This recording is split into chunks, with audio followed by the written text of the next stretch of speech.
signs in the sun, moon, and stars. Back on Stellarium, doing the watch. Here we go. Let's dig deeper. Alright, we are here, Stellarium, 11:16 at the 1800 hour. This is Jerusalem time. If you look at the videos down here on the left hand side, it'll tell you where this is positioned from. The sun is still in the constellation of Libra, and although Libra is pictured with scales in the ancient time, Libra constellation was a mound, and that mound was known as an altar, and it can also be looked at as a temple. And if you look at the storyline from a perspective of the celestial gospel calendar, or even the Jewish New Year custom, you will see that Virgo constellation is where the year is started. And depending on how you do your calculations,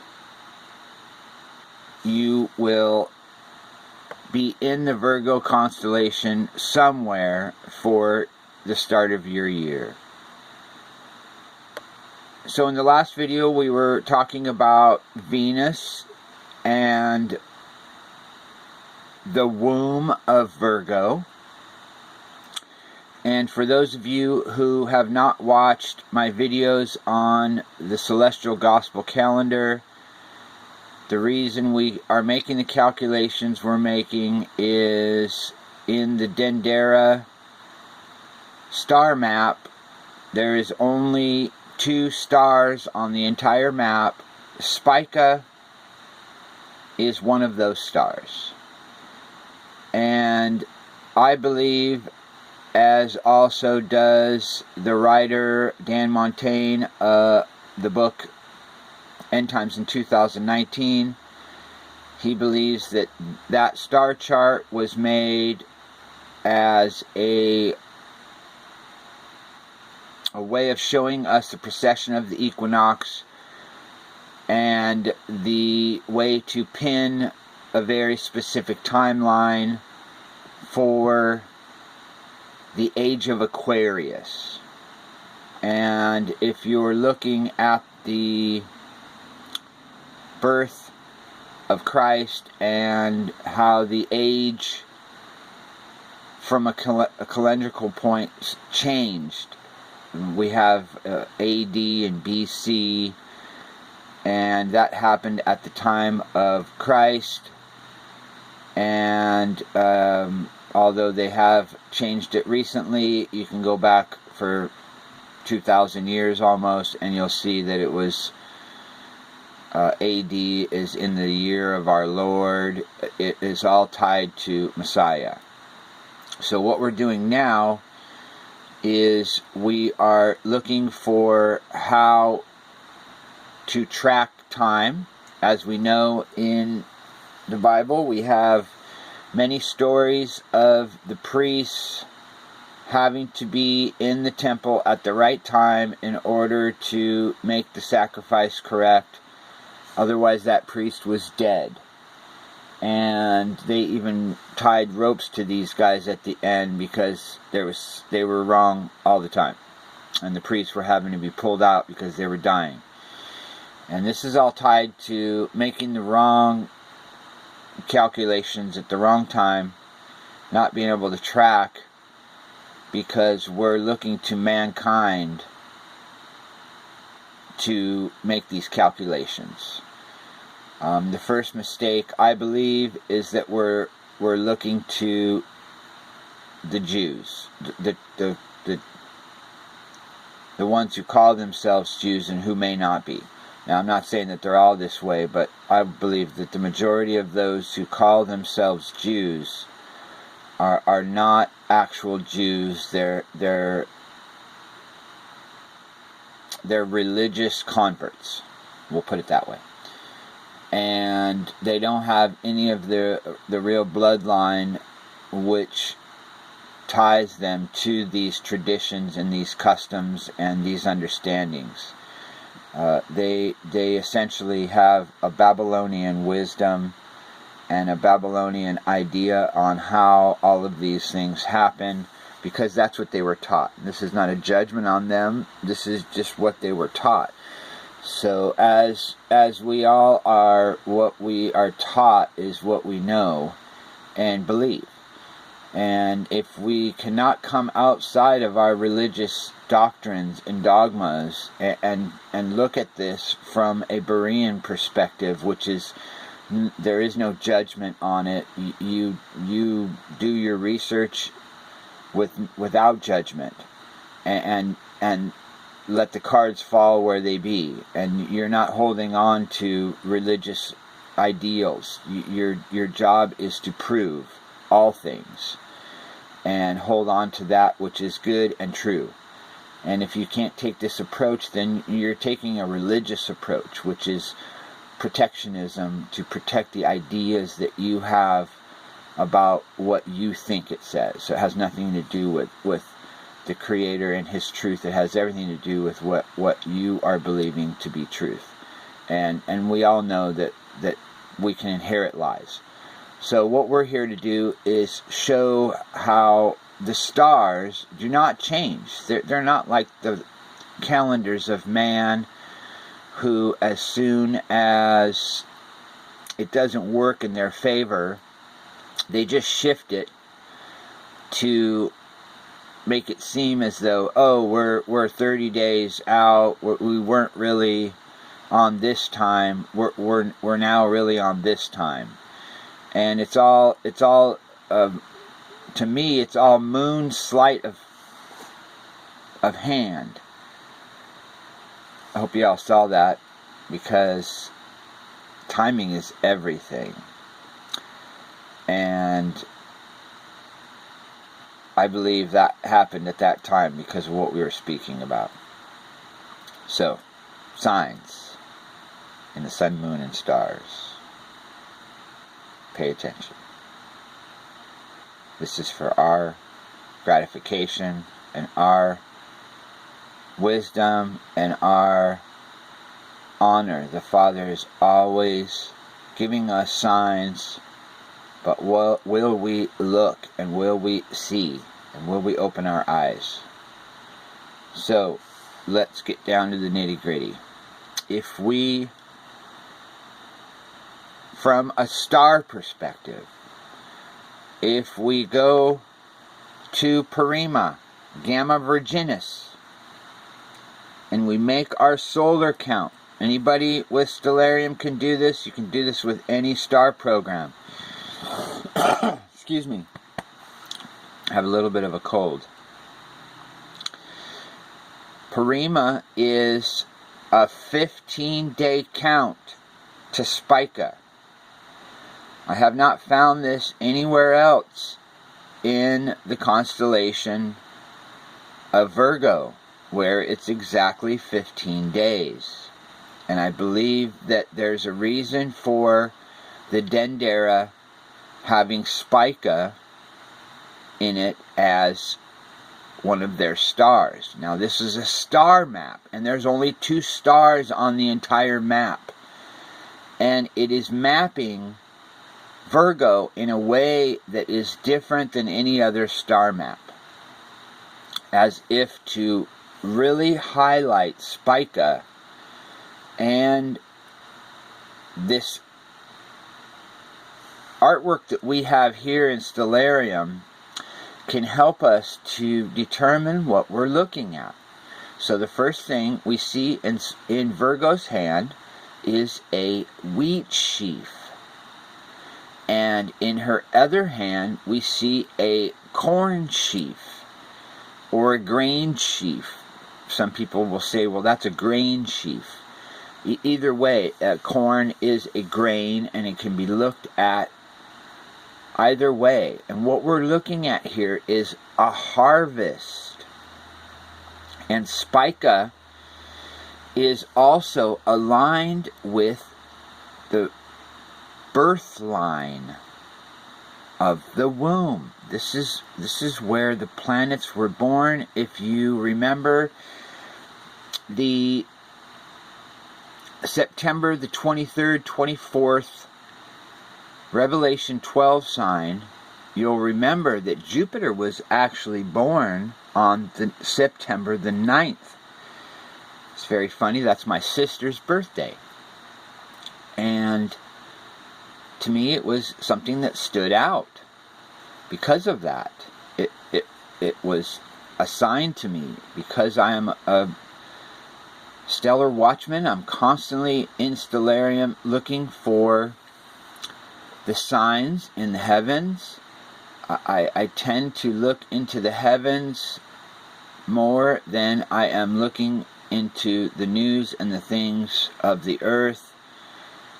I personally, this is my own belief, I believe that if you understand these heavenly signs and the stars, and now I'm even coming to understand that the asteroids are even part of the story. It goes beyond measure. It's so deep, family, that it's hard to grasp how deep this all goes. This is a grand story playing out in the stars.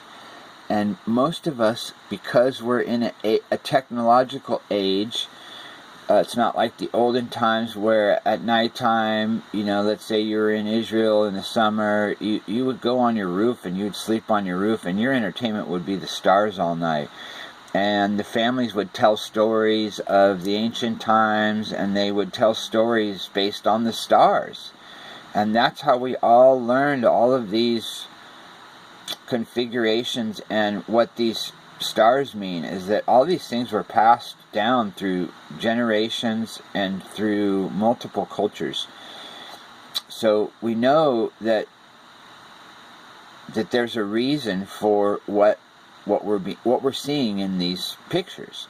We know that Spica has multiple meanings because it's the birth line.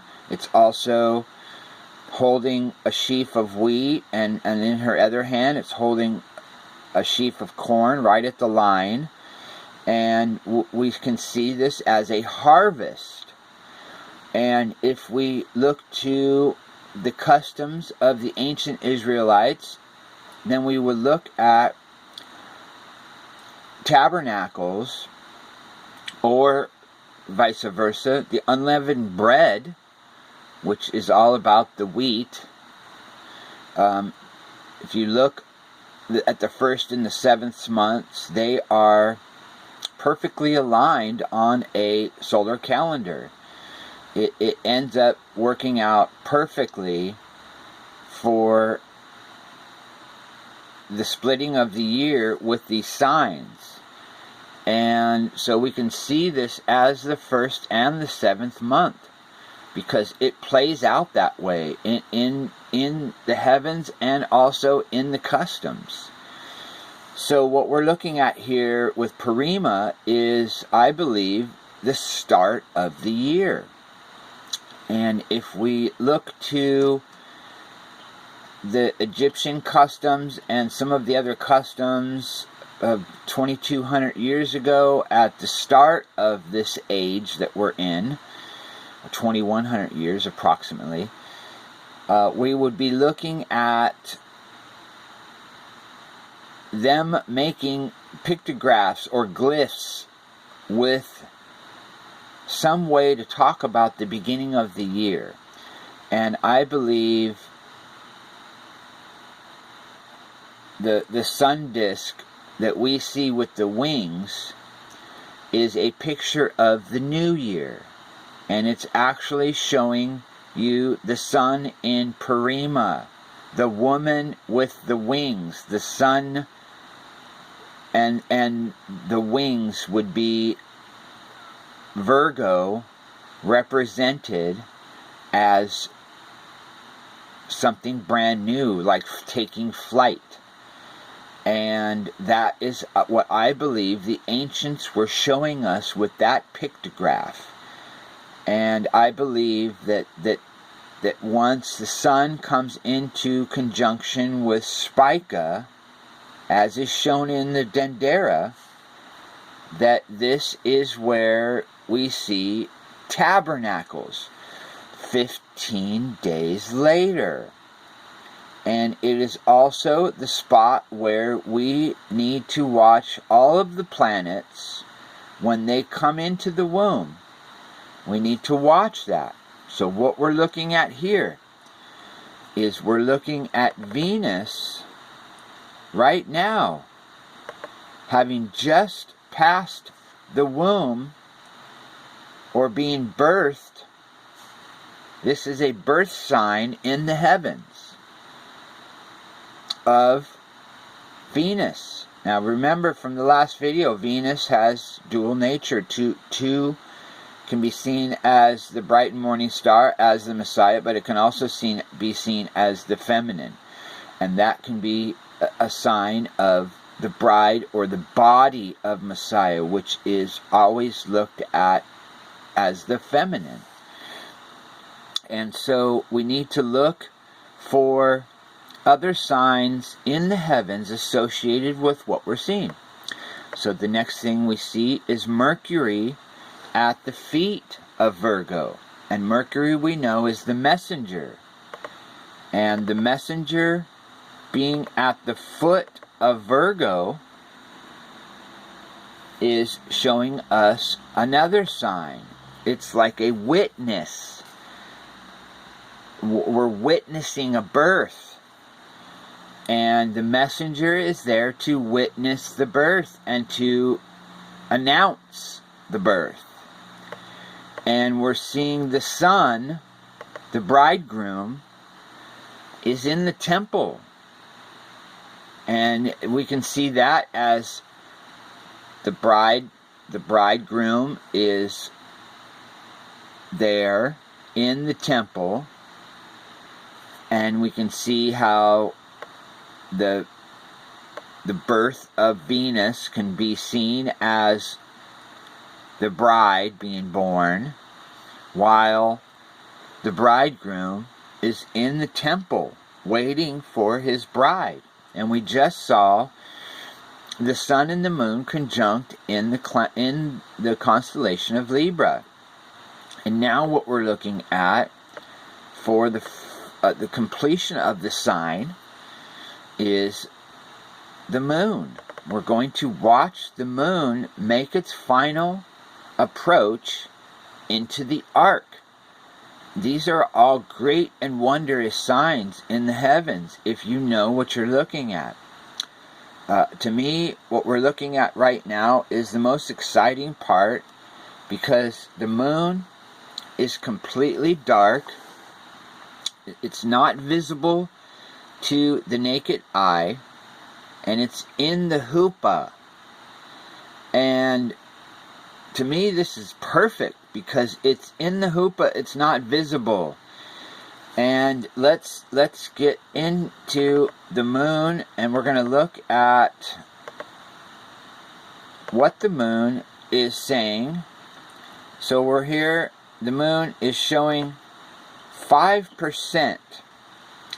And we're almost at the borderline of when the moon will have some light on it. So let's scroll into the moon, and we can see that there's barely a sliver of light.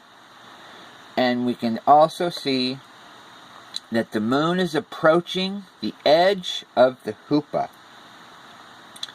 We're looking at the 1800 hour in Jerusalem, and my time here is 7:53. So this is just ahead of real time. So let's go ahead and move it up and see when the moon comes out of the hoopah. So we're looking at essentially the 2100 hour. The moon comes out of the hoopah,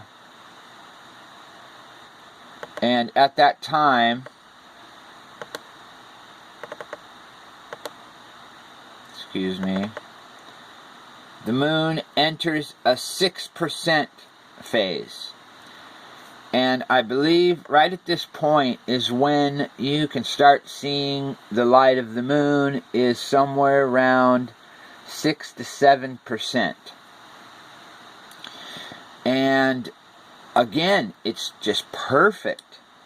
The moon, as it exits the hoopah, you can start to see it.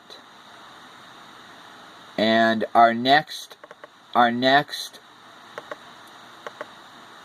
move of the moon, let's scroll out just slightly,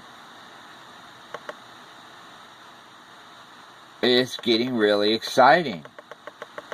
Here we go. We are now entering into the Hourglass cluster. 1142, Hourglass cluster. And this Hourglass cluster is something that really stood out to me because of the codes that are associated. I'm going to have to go over the codes in a different video. I have those somewhere where I can't access them now. But I found some incredible codes for this Hourglass cluster. And this is happening, this alignment is happening right before it enters the arc. And I found this very, very, very interesting, that you can see the light of the moon, the sliver of the moon, right before it enters the arc. We're in the Hourglass cluster. For those of you who do code, you can look that up, Hourglass cluster. And the number that is associated with this Hourglass cluster is 1044. And if you take out the 0, it is 144. And that really stood out to me. It also stood out to me that the start of this, if you look at the way that the moon is aligning, it's still just, it's not completely in the center, but it's just starting to do its alignment, was at 1140. And then we have another 114 code. And all of these numbers with the 11s and the 4s, the 144, the 411, the 117, the 711, all of these happening here at this time are pointing to something. And again, these are all signs, so they don't have to happen right at the time that we see the alignment. It can be just as the wise men, they had to use these alignments on their journey. So that's what we're doing, is we're using these signs as signs on a road. We're traveling down the road, and we're looking for the signs. And these are our signs in the heavens, and they don't change. These things all make these alignments specifically for us to see. Now, whether we're looking up or not, or whether we're looking at a program like Stellarium or not, is up to us. So I'm going to have to come back for another part. We've reached our maximum time. Get excited, because we are on the doorstep. These signs are pointing us to the escape. Get ready.